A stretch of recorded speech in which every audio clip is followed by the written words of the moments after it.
You never wait for me, even when I ran. ये तो हम सभी जानते हैं कि घर को साफ़ सुथरा बनाए रखने के लिए हर दिन कितनी मेहनत करनी पड़ती है। जो दिन की हम टू डू लिस्ट बनाते हैं उसका कोई अंत ही नहीं होता।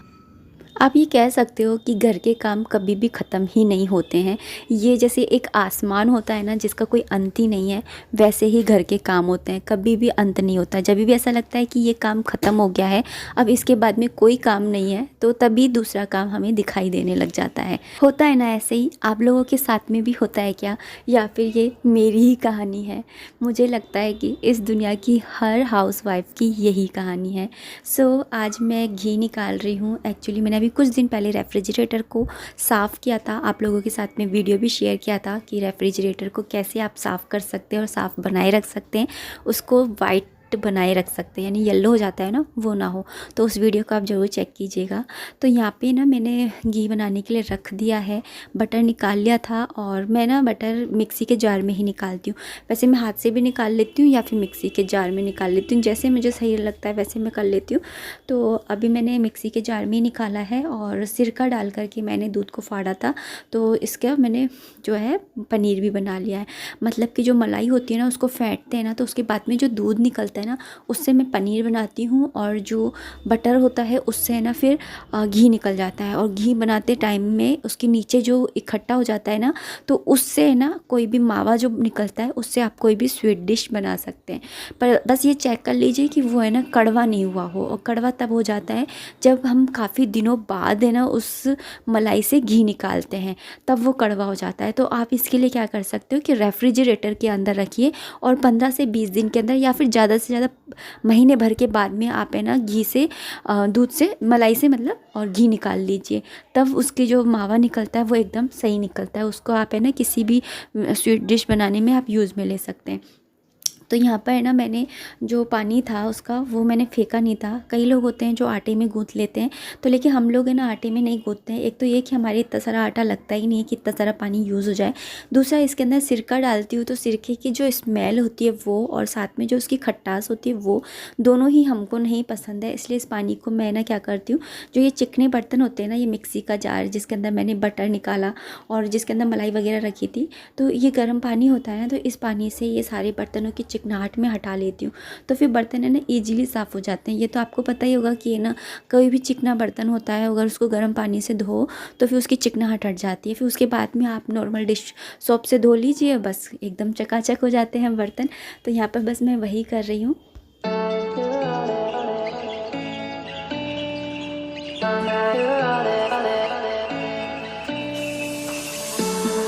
I could wait 1,000 days.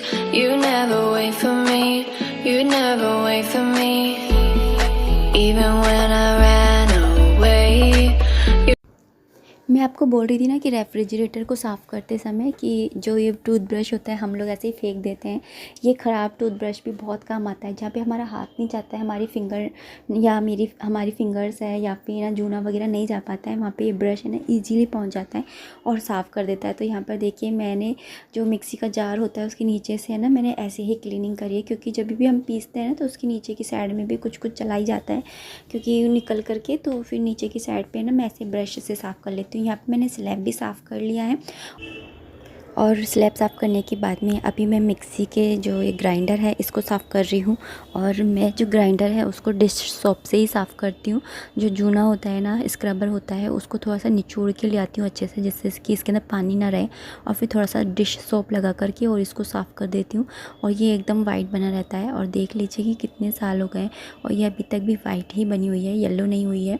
तो मैं इसी तरह से साफ़ करती हूँ। और जो तार होता है ना उसको भी मैं इसी तरह से साफ़ कर देती हूँ। तो इस तरह से ना एकदम साफ़ बना रहता है। फिर इसके बाद में ना सूखे कपड़े से आप इसको पोंछ लीजिए, गीले कपड़े से नहीं। इसके अंदर बिल्कुल भी पानी नहीं जाना चाहिए, इसलिए ना इसको सूखे कपड़े से ही पोंछेंगे। और ये देखिए ब्रश एक बार फिर से मेरे काम आ रहा है। तो यहाँ पे ये जो ब्रश ये जो होता है ना जहाँ पर पीसते हैं, तो यहाँ पे ना बहुत ही ना ऐसा महीन चीज़ होती है, मतलब कि ना उंगली नहीं जा पाती है, और यहाँ पे ना ब्लैक ब्लैक सा होने लग जाता है।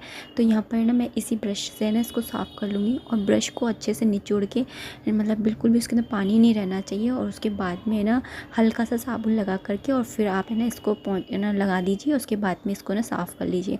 अब इसके अलावा ना जैसे नींबू काटते हैं हम, जैसे गर्मियों में शिकंजी वगैरह बनाते हैं, तो नींबू की जो स्लाइस बच जाती है ना निचोड़ने के बाद में, उनको उल्टा करके और उससे भी जो उसका वाइट वाला पार्ट होता है ना, उससे भी आप इसको साफ़ कर सकते हैं। एकदम है ना इसके में ना वाइटनेस आ जाती है। और विनेगर और सोडा तो है ही है, वो तो मैजिकल लिक्विड है, उससे आप है ना पूरा घर साफ़ कर सकते हो और एकदम पूरे घर में ना चमक आ जाएगी। स्लैब, गैस, मिक्सी, कुछ भी, मतलब सब चीज़ साफ़ हो जाती है अच्छे से, यहाँ तक कि फ्लोर भी साफ़ हो जाता है। तो वो तो एक मैजिकल लिक्विड है। लेकिन मैं यहाँ पर ना ऐसे ही मतलब बार में ऐसे घोल बनाते रहो, ऐसे मुझसे नहीं होता है। तो मैं यहाँ पर ना जैसे डिश सोप होता है ना, उससे भी ये बहुत अच्छे से साफ़ हो जाती है। तो मैंने उसको साफ़ कर दिया। यहाँ पर मेरे सारे बर्तन भी धुल गए हैं। और आज है नेक्स्ट डे, तो मैं उसके बाद में नेक्स्ट डे आपसे मिल रही हूँ। मेरे पास ये गोभी की थोड़ी सी सब्ज़ी रखी हुई थी, तो हस्बैंड जी के लिए नाश्ता बना रही हूँ। और जब भी मेरे पास में ऐसे कोई सब्ज़ी बचती ना, सूखी सब्ज़ी, तो वो रोटी के साथ तो खाई नहीं जाती, थोड़ी सी होती है। और फिर साथ में ना ये भी होता है कि कई बार मन भी नहीं होता है बासी खाने का, और खाली सब्ज़ी खाओ और पराठे के अंदर भर के खाओ, तो दोनों में टेस्ट चेंज हो जाता है। कभी भी ट्राई करके देखिएगा। अगर आप ट्राई करते हैं तो कमेंट बॉक्स में ज़रूर बताइएगा कि आप भी ऐसे करते हैं क्या, पराठे में भर कर खाते हैं क्या। तो इस तरह से मैंने भर लिया है। और पराठों में से ना जैसे निकले नहीं, इसके लिए आप है ना इसके अंदर आटा होता है ना, सूखा आटा, उसको बुरक दीजिए। फिर ना आपके ना पराठों में से ना बिल्कुल भी बाहर नहीं निकलेगा। ये देखिए मेरे पराठे में से ना बिल्कुल भी कहीं से भी है ना थोड़ा सा भी गोभी जो है वो कहीं से भी बाहर नहीं निकली है, जबकि पूरी गोभी की सब्ज़ी थी, मैंने उसको मैश भी नहीं करा था। तो ये देखिए इस तरह से मैंने पूरा पराठा बना लिया है। जब ये थोड़ा सा है ना एक तरफ से सिक जाएगा, तो दूसरी है ना उसको पलट करके उसके ऊपर घी लगा लूँगी, और फिर दूसरी साइड से भी है ना उसको मतलब घी लगा करके सेक लूँगी। फिर दूसरी साइड पर भी घी लगा करके और दूसरी साइड से भी इसको सेक लूँगी। तो बहुत ही यम्मी और बहुत ही हेल्दी, और मतलब कि एकदम पेट को फुल कर दे ऐसा ये ब्रेकफास्ट बन करके तैयार होता है, और खाने में भी इतना अच्छा लगता है। अगर आपने कभी ट्राई नहीं किया है तो ज़रूर से ट्राई कीजिएगा।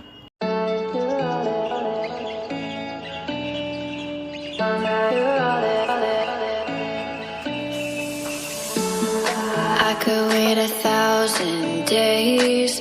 You never wait for me. Okay, तो हम लोगों का ब्रेकफास्ट वगैरह हो गया है। और यहाँ पर मैंने ना मनी प्लांट को पानी के अंदर ग्रोथ कराया था, और उसके बाद भी मैंने इसको मिट्टी के अंदर लगा दिया था। लेकिन अभी ये ना मिट्टी में जाने के बाद में ना थोड़ा मुरझाया मुरझाया सा लग रहा है। तो मैं सोच रही थी कि इसको है ना दोबारा से निकाल करके और चेक करती हूँ कि क्या प्रॉब्लम है। ऐसे कभी भी मनी प्लांट को आप पानी में ग्रोथ कराएँ, और रूट निकलने के बाद में अगर आप गमले में लगाते हैं मिट्टी के अंदर, और फिर वो सही नहीं लगता है, मतलब मुरझाया लगता है, तो उसको निकाल करके उसकी जो नीचे से रूट्स वगैरह है कहीं से गल रही हैं या कुछ भी प्रॉब्लम हो रही है, तो कट करके और उनको वापस से पानी के अंदर डाल दीजिए, पानी के अंदर ही ग्रोथ कराइए। इसका मतलब है कि अभी उसको है ना पानी के अंदर ही रखने की ज़रूरत है। तो यहाँ पे मैंने बस वही कराया था। और यहाँ पर थोड़ी बहुत सब्जियाँ भी आई हैं, तो उन्हीं सब्जियों को मैं भी साफ़ करूँगी। तो मैं साफ़ करके फ्रिज में लगाती हूँ सब्जियों को। तो यहाँ पे है ना फूल गोभी, पत्ता गोभी, बथुआ और पत्ते वाली प्याज, टमाटर और मिर्ची, ये सारी सब्जियाँ आई थी। तो यहाँ पर बस मैं उन्हीं को ही साफ़ करने में लगी हूँ। तो टमाटर के ऊपर ना डंठल लगे हुए थे, तो उन डंठलों को हटा रही हूँ। और ऐसे ही सेम है ना मिर्चियों के ऊपर भी डंठल लगे हुए हैं, तो उनके डंठल भी मैं हटा ले रही हूँ। क्योंकि जो डंठल होते हैं ना, अगर इनको हटा करके फिर स्टोर करो सब्ज़ी को, तो है ना मिर्चियों को या किसी भी सब्ज़ी को, तो वो ज़्यादा दिन तक है ना फ्रेश बनी रहती हैं। तो इसलिए ना मैं इनको है ना डंठलों को हटा रही हूँ। और मिर्ची है ना कई कई जगह से ख़राब हो रखी हैं, तो उनको है ना सीजर की हेल्प से ना कट कर रही हूँ। क्योंकि ना नहीं तो एक ख़राब मिर्ची से ना उसके बैक्टीरिया दूसरी पे लग जाते हैं, और फिर बाकी की मिर्चियाँ भी ना जल्दी ख़राब हो जाती हैं। इसलिए ना मिर्चियाँ जहाँ से ख़राब है उनको कट कर ले रही हूँ, और उनको अलग रख दूँगी, ताकि है ना उनको पहले यूज़ में ले लूँगी। और यहाँ पे टमाटर और मिर्चियों को मैंने धो दिया है, और इस तरीके की है ना बास्केट के अंदर रख देती हूँ, तो अच्छे से सब्जियाँ जो हैं वो निचुड़ जाती हैं यहाँ पर। तो जब तक टमाटर और मिर्ची निचुड़ेंगे, इतनी देर में ना मैं सब्ज़ी वगैरह साफ़ कर लूँगी बाकी की। तो यहाँ पर ही आ गई हूँ मैं लिविंग रूम के अंदर, और सबसे पहले मैं यहाँ से कर्टेंस वगैरह हटा रही हूँ, ताकि बाहर की हवा और रोशनी आ सके और मुझे ना वैसी लाइट ना चलानी पड़े। तो मैंने ना कर्टेंस वगैरह को खोल दिया है। नेचुरल लाइट जितनी आए, नेचुरल हवा जितनी आए घर के अंदर उतना ही अच्छा होता है। तो यहाँ पे मैं ना अभी सबसे पहले बथुआ साफ़ करने में लगी हूँ। तो बथुए को साफ़ करूँगी, उसके बाद में ना ये पालक पत्ते वाली प्याज है, इसको साफ़ करूँगी।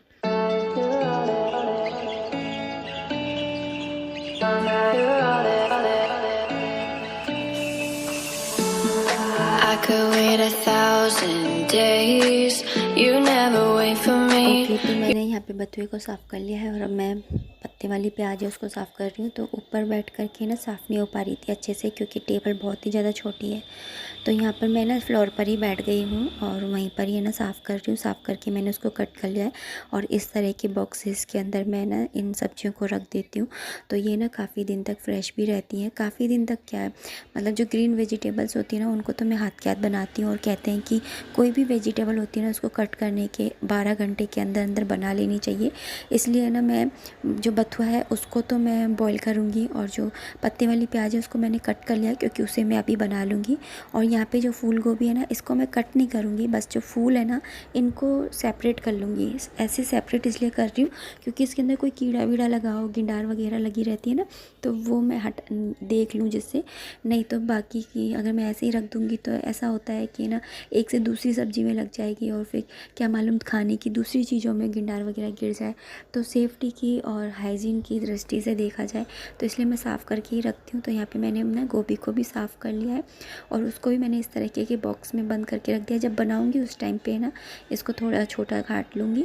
और यहाँ पे ये देखिए सारी सब्जियाँ कट गई हैं। और जो पत्ता गोभी है इसे मैं नहीं काटूंगी, क्योंकि मैंने जैसा अभी कहा कि 12 घंटे के अंदर अंदर बना लेनी चाहिए सब्जियां।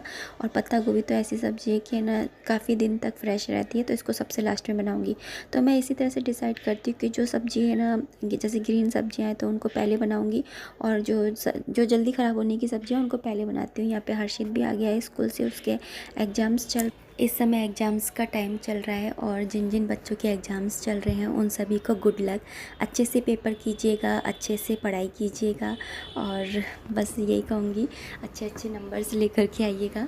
और यहाँ पर मैंने जो सब्जियां हैं उनको जो है उन फ्रिज के अंदर लगा दे रही हूँ। तो यहाँ पर ये बॉक्सेस के अंदर अगर सब्जियों को रख करके और फिर रखो ना तो देखिए कितनी सारी है ना स्पेस है ना फ्रिज के अंदर बच जाती है। तो इसी तरह से मैं सब्जियों को साफ़ करके रखती हूँ। और यहाँ पे मैंने बथुए को भी अच्छे से धो लिया है। धोने के बाद में और फिर उसको कुकर के अंदर डाल करके और बॉईल करने के लिए ना रख दूँगी। तो यहाँ पर है ना मुझे बिल्कुल भी ध्यान नहीं रहा कि मैं ना थोड़ी सी है ना बथुआ निकाल लूँ ताकि है ना पराठे बना लूँगी। तो अभी साफ़ करने के बाद में फिर मुझे याद आ रहा है, तो मैं इसमें से है ना मैं थोड़ा सा है ना बथुआ निकाल ले रही हूँ और इसको सुखा लूँगी, क्योंकि मैं आज नहीं बनाऊँगी, आज तो मैं पत्ते वाली प्याज बनाऊँगी ना, इसलिए तो उसको सुखा लूँगी। और गीला बथुआ अगर मैं रख दूँगी ना उठा करके तो ये कल तक तो ख़राब ही हो जाएगा, इसलिए मैं अभी है ना उसको सुखा करके फिर फ्रीज में रखूँगी। और यहाँ पे बथुए को भी बॉईल करने रख दिया है।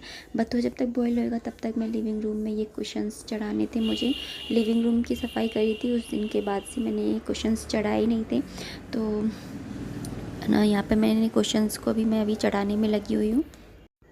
तो ना मैं ऐसे ही करती हूँ, जब भी किचन में कुछ काम करती हूँ ना तो ऐसे नहीं कि वहीं पर खड़ी रहूँ और ना कोई पहले की बात सोच रही हूँ या कुछ। कई बार ऐसा होता है ना, हम लेडीज़ है ना कुछ जैसे दूध गर्म हो रहा है या सब्ज़ी बन रही है तो हम इतनी देर है ना कुछ ऐसी यादों में खो जाते हैं। तो ऐसा नहीं करना चाहिए। आप है ना अगर दूध गर्म हो रहा है तो दूसरे काम कर लीजिए, तब तक बर्तन साफ़ कर लीजिए या फिर कोई और जो भी छोटे मोटे काम है उनको कर लीजिए। तो इसी तरह से करती हूँ। यहाँ पे बथुआ भी बॉईल हो गया था, 1 सीटी के अंदर ही हो जाता है। तो यहाँ पे मैंने उसका पानी निकाल दिया है। तो मैंने आधा गिलास ही पानी डाला था, तो मैंने उसको है ना निकाल दिया है। और आप चाहे तो उसको है ना रख भी सकते हैं, फिर पराठे वगैरह आटा गूँथे तो उस टाइम पे काम आ जाए। और यहाँ पे है ना प्रेशर कुकर को है ना मांज लूँगी, हाथ की हाथ ही मांज लेती हूँ। और जब भी मैं बर्तन मांजूँ ना तो उस टाइम पे ना नीचे कपड़ा बिछा लेना चाहिए, इससे जो स्लैब होती है ना वो ख़राब नहीं होती। और बर्तन भी मांजते समय है ना फिर सलते नहीं हैं, अच्छे से है ना टाइट हाथों से है ना बर्तन मच जाते हैं। और इस कुकर के बारे में ना आप लोग काफ़ी पूछते हो कि है ना कहाँ से लिया, कैसे लिया। तो ये मैंने ना ऑनलाइन ही लिया था। और जब मैं ये ख़रीद रही थी ना इस कुकर को तो मुझे बड़ा डर लग रहा था, क्योंकि मैंने आज तक है ना सिर्फ हॉकिंस के कुकर ही यूज़ किए थे। तो और इस बार मैं जब ये ख़रीद रही थी तो मुझे बड़ा डर सा लग रहा था कि मैं ख़रीदूँ या नहीं ख़रीदूँ। बट टच वुड इतना अच्छा प्रेशर कुकर है और देखने में भी इतना स्मार्ट है। और यहाँ पे मैंने कुकर को मांज करके रख दिया है और बर्तनों को निचोड़ने दूँगी। जब निचोड़ जाएंगे तब उनको ना सारे वार्डरोब में ना अरेंज करूँगी, ऑर्गेनाइज़ करूँगी। और यहाँ पर ना ये टमाटर और मिर्ची भी ड्राई हो गए हैं तो इनको भी मैं रख दूँगी। तो टमाटर को मैं इस तरीके के जो बैग्स होते हैं ना उसी के अंदर रखती हूँ और मिर्चियों को इस तरह के कंटेनर में नीचे की तरफ टिश्यू पेपर या फिर इन्हें कागज़ बिछा करके और फिर रखती हूँ। तो आप मिर्चियों को ना इस तरीके के जो बैग्स आते हैं ना जो जिसके अंदर मैंने टमाटर रखे हैं उनमें भी आप रख सकते हो, उसमें भी ये काफ़ी दिन तक फ्रेश बनी रहती है। तो इस तरह से मैं इनको भी रख दूँगी। और यहाँ पर ना बथुआ भी है ना सूख गया है तो उसको भी मैं ना इस टिफ़िन के अंदर भर करके और रख दूँगी, क्योंकि इसको मैं कल बनाऊँगी, आज नहीं बनाऊँगी। तो इस तरह से ही मैं सारी सब्जियों को अरेंज करती हूँ और आटे से ही इनको साफ़ करती हूँ।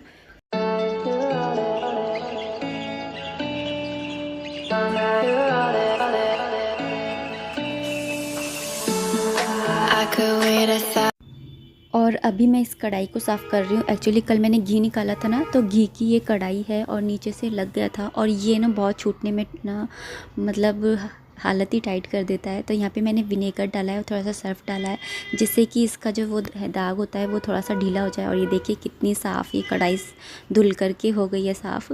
तो मैं इसी तरह से साफ़ करती हूँ। और यहाँ पे अभी जो मैंने बथुआ जो था उसे बॉईल किया था, अब मैं उसको पीस कर रख रही हूँ ताकि जब भी मुझे रायता बनाना हो तो मुझे पिसा हुआ मिल जाए।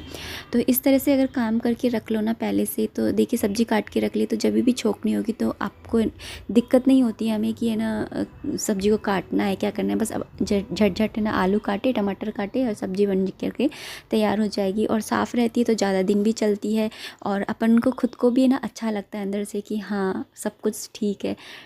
तो यहाँ पे मैंने ना रायता बना करके तैयार कर लिया है, इसे बस मैं फ्रिज में रख दूँगी और जो उसके अंदर लगा रह गया था जार में उससे अभी रायता बन जाएगा। तो प्याज की पत्ते वाली प्याज और रायता बन जाएगा। और अभी मैं आ गई हूँ रूम के अंदर और यहाँ पे ना हर्षित के कपड़ों को मैं देख रही हूँ, क्योंकि वो एक कपड़ा निकालता है ना तो फिर 2 कपड़े फैला करके रख देता है, तो टाइम टू टाइम उसकी भी देखनी पड़ती है। और ऊपर वाली लाइन में ना मैं 2 के सर्दियों के कपड़े रखती जा रही हूँ, क्योंकि ना फिर जब मैं बेड की सफाई करूँगी ना तो उस टाइम पर ना ये सारे कपड़े एक ही जगह पे मिल जाएं, जिससे इसलिए ऊपर वाली रो में 2 करके रखती जा रही हूँ और बाकी के एक दूसरे वाली है ना वार्डरोब है उसके अंदर रखती जा रही हूँ। सो जल्द ही बेड की जो बॉक्सेस हैं उनकी भी क्लीनिंग करनी। सो रेफ्रिजरेटर वाले क्लीनिंग रूटीन में मैंने आपको बताया था ना कि सीज़न चेंज होते ही मैं रेफ्रिजरेटर की ज़रूर से क्लीनिंग करती हूँ। वैसे ही बेड का भी है, बेड में भी जैसे सीज़न चेंज होता है, जैसे सर्दियों से गर्मी आती है, गर्मियों से सर्दी आती है, तो एक बार बेड की क्लीनिंग करना बहुत ज़रूरी होता है। इस बहाने ना सफाई भी हो जाती है और जो सामान निकला होता है वो भी रख जाता है, क्योंकि मैं बेड के अंदर ही रखती हूँ सर्दियों के विंटर्स के कपड़े। तो ये होता है कि और ये सारे पता है कब आता है, जैसे सर्दी आने वाली होती है तो दिवाली आती है और गर्मी आने वाली होती है तो होली आती है, तो इस बहाने दिवाली और होली की सफाई भी हो जाती है। और अब इस वीडियो को भी इतना ही रखना चाहूँगी। उम्मीद करूँगी कि आपको मेरा वीडियो पसंद आया होगा। अगर आया है तो प्लीज़ लाइक कर दीजिएगा। कोई भी कमेंट है, कोई भी सजेशन है तो आप कमेंट बॉक्स के थ्रू मुझे कर सकते हैं। मैं इसी तरह से अपने घर को मैनेज कर मुझे बिल्कुल भी घर फैला और बिखरा अच्छा नहीं लगता है। आपका घर चाहे छोटा हो, चाहे बिल्कुल सजा हुआ नहीं हो, लेकिन साफ़ सुथरा हो और बिल्कुल ऑर्गेनाइज हो, यही मुझे अच्छा लगता है। और मैं इसी तरह से अपने घर को जो है देख रेख करती हूँ। अगर आपको इस तरह की वीडियोस पसंद आते हैं तो प्लीज़ चैनल को सब्सक्राइब कर लीजिएगा और लाइक कर लीजिएगा। वीडियो पसंद आई है तो शेयर कर दीजिएगा। Thank you so much for watching this video.